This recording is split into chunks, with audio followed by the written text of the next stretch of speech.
To integrate Square with Shopify, follow these steps. Sign up and log in. If you don't already have accounts with both Square and Shopify, sign up for them. Log into your Shopify admin panel. Install the Square app. In the Shopify App Store, search for the Square app and install it. Alternatively, you can find the app on the Square website and connect it to your Shopify store. Authorize access. Once installed, authorize Shopify to access your Square account. Follow the prompts to grant permissions. Sync products. After authorization, you can sync your Square products with your Shopify store.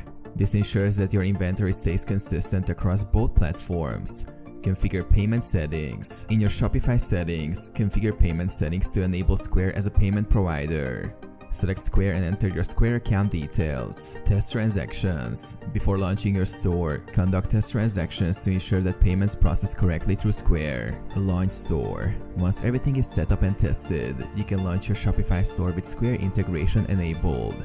Customers can now pay using Square at checkout.